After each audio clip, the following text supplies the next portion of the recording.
On November 8, 2022, a 28-year-old man in Ohio logged into his FTX account. He had $47,000 in it, his life savings, his daughter's college fund, the down payment on the house he and his wife had been saving for. He clicked withdraw. The button did nothing. He clicked again. Nothing. He refreshed the page. The site was down. He checked Twitter and saw the news. FTX had paused all withdrawals. He would never see that money again. He had trusted a 30-year-old man who played video games during pitch meetings and slept on a beanbag in a Bahamas penthouse. His name was Sam Bankman-Fried. The Ohio man was one of a million people who had bought into the narrative. Bankman-Fried told them he was an effective altruist, a philosopher-king using capitalism to save the world.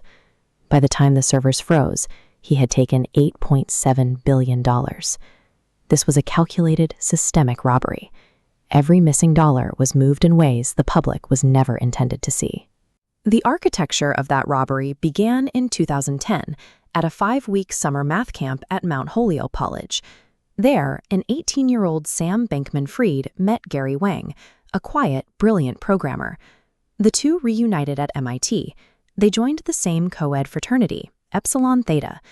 Between classes in physics and computer science, they played board games and debated utilitarianism, the philosophy of creating the greatest happiness for the greatest number of people.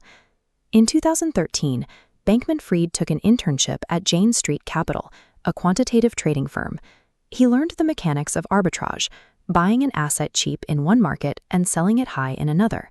He realized the global financial system was full of inefficiencies that a smart person could exploit. 4 years later, he left Jane Street. He called his old college roommate, who was now working at Google, and pitched Wang on starting their own cryptocurrency trading firm. They called the new firm Alameda Research. Alameda is Spanish for poplar grove, but Bankman-Fried chose the name for a different reason. He liked that it sounded like it was all made up. The math camp kids had moved from solving abstract equations to actively exploiting the financial markets. The joke, it turned out, would be on everyone else. To attract billions in capital, they needed a compelling public narrative. They found it in effective altruism, a movement that uses evidence and reason to determine the most effective ways to benefit humanity. Bankman-Fried embraced the philosophy loudly. He promised to eventually donate his entire crypto fortune to causes like malaria prevention, animal welfare, and pandemic preparedness. He quickly became the face of the movement. He met with lawmakers, directed $40 million to political campaigns, and testified before Congress. The financial press called him the next Warren Buffett and the Michael Jordan of crypto.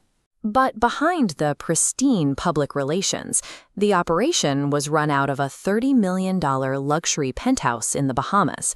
Bankman-Fried lived there with 9 roommates, including Gary Wang and Caroline Ellison, who he appointed CEO of Alameda Research.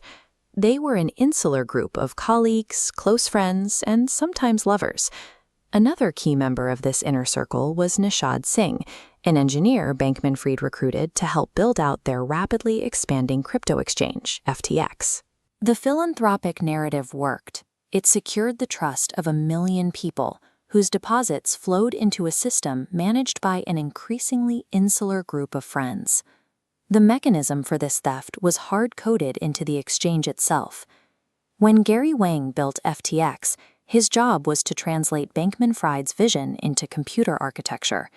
Hidden inside that architecture was a single, devastating feature, an allow negative flag. This small line of code explicitly exempted Alameda Research from the exchange's standard auto-liquidation rules. It allowed Alameda to withdraw unlimited funds from FTX customer accounts, even when Alameda had zero money of its own. It created a secret backdoor, a hidden line of credit that eventually reached $65 billion. This direct siphon operated in complete violation of FTX's public terms of service. The exchange explicitly promised users that their crypto deposits would never be loaned out to FTX trading. The director of engineering, Nishad Singh, discovered the code. When he realized the extent of the missing funds, he felt horrified and betrayed. But he did not blow the whistle. He stayed, and he helped hide the fraud. 3 math camp kids who had played board games together and dreamed of saving the world had weaponized their brilliance. They built an invisible machine that quietly stole from 1 million people. The machine operated flawlessly until November 2, 2022. That morning, the crypto publication CoinDesk published a leaked copy of Alameda Research's internal balance sheet. The document revealed a massive financial hole. Alameda claimed $8 billion in liabilities, but most of its backing assets were held in FTT, a cryptocurrency token invented and controlled by FTX itself. Alameda was propped up by fake money. On November 6th, Changpeng Zhao, the CEO of rival exchange Binance, read the report. He announced publicly that his company would sell its entire holding of FTT tokens. The announcement triggered an immediate market panic. The price of FTT plummeted 80%. Frightened FTX customers rushed to the platform, attempting to withdraw $5 billion in a single 24-hour window. But FTX did not have the $5 billion. The money wasn't there because the backdoor code had already sent it to Alameda. The final sequence took mere days. On November 8th, FTX paused all withdrawals. On November 9th, Binance walked away from a potential rescue deal. On November 11th, the empire filed for bankruptcy, and Bankman-Fried resigned. Once the withdrawal requests exceeded the physical cash on hand, the math camp empire collapsed in 72 hours. This brings us back to the man in Ohio, still waiting for a screen to refresh. His $47,000 remains exactly where the code sent it, out of his reach. But the story had not yet reached its conclusion. Next time, we'll examine the legal fallout, the ex-girlfriend who took the stand, the best friend who wrote the code, the engineer who stayed silent, and the 25-year prison sentence. The customers had suffered the ultimate financial betrayal, but the math camp kids had not yet finished betraying each other. It took just 72 hours to destroy a $32 billion valuation. What remained of the empire was an empty reality, a silent $30 million penthouse in the Bahamas. Sam Bankman-Fried, the MIT physics graduate, had built this empire using the philosophy of effective altruism. It functioned as a pristine moral shield, completely obscuring a devastating financial mechanism engineered directly into the company's framework. This animated visualization shows how that mechanism actually worked. A specific line of code, an allow negative backdoor, acted as a hidden weapon, silently draining $8.7 billion from 1 million ordinary customers directly to his hedge fund, Alameda Research. The funds had vanished, but the legal reckoning was arriving. With the Justice Department moving in, his remaining inner circle suddenly found themselves locked in the ultimate prisoner's dilemma. The mathematical collapse was absolute, but the personal destruction was still pending. The architects of this fraud were best friends, and they had not yet been forced to betray each other. Caroline Ellison, a Stanford math major who met Bankman-Fried at Jane Street Capital. By the time she was 25, he had promoted her to CEO of Alameda Research. The power dynamic was absolute. She was dating her boss, and as she later testified, she often felt like he was distant. She had never run a company, yet she was suddenly responsible for managing billions of dollars. At his instruction, she kept a spreadsheet of 7 fake balance sheets.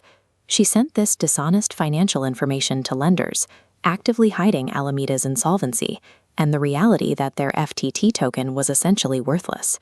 She maintained the lie until November 9, 2022. In a video meeting, she finally confessed to her employees. FTX used customer money to help Alameda meet its liabilities. Sam, Gary, Nishad, and I were aware. Facing 110 years in prison, she secured a plea deal. On the witness stand, she looked at the man she had loved and stated clearly to the court, "He directed me to commit these crimes."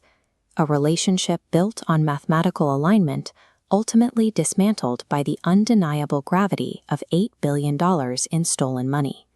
Gary Wang, the quiet prodigy from math camp who never wanted attention. He owned 17. He knew it granted Alameda the ability to misappropriate up to $65 billion, admitting on the stand that they lied about this to the public. Facing 50 years in prison, he pleaded guilty to 4 criminal counts and turned state's evidence.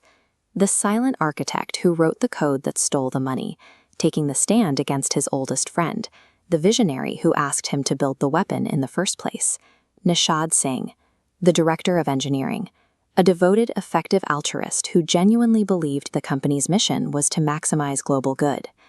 In September 2022, Bankman-Fried finally confessed to him that billions of dollars in FTX customer deposits had already been spent by Alameda. Singh testified he was blindsided, feeling horrified and betrayed. He considered resigning, but he did not blow the whistle and he did not leave. Instead, he actively aided the cover-up. He wrote more code. He funneled $8 million of his own money, alongside millions in Alameda funds, into illegal straw political donations. He took the nicest room in the $30 million penthouse, continuing to live with the man who had deceived him. The avowed idealist chose complicity over his own professed morals. October 2023. Inside the Manhattan Federal Courthouse, a jury was tasked with deciphering over 9,000 pages of complex cryptocurrency transcripts. The inner circle presented a unified front. Ellison, Wang, and Singh all testified consistently. Bankman-Fried directed the fraud, and he knowingly lied to investors. Bankman-Fried's defense collapsed into claims of incompetence. He insisted he was unaware of the missing billions, testifying that he did not know who spent the money. Money is fungible anyway, he told the court, adding he was not particularly interested in trying to dole out blame. The jury required just 4 hours to return their verdict. Guilty on all 7 counts. On March 28, 2024, the court delivered the final consequences: 25 years in federal prison, an $11 billion forfeiture order. The philosopher-king was formally locked away, his empire dismantled by the very friends he had manipulated to build it. The executives have their plea deals and their prison sentences, but 1 million ordinary people are still waiting for their money. An Ohio father sits at his kitchen table. His daughter's college fund and life savings are permanently erased by the Allow Negative code. Today, countless cryptocurrency exchanges continue to operate globally, their terms of service promising absolute safety and frictionless withdrawals. Before you click deposit, you have to ask yourself exactly who you are trusting with your money, because no matter how sophisticated the technology appears, the safety of a system is only ever as trustworthy as the humans operating behind the screen.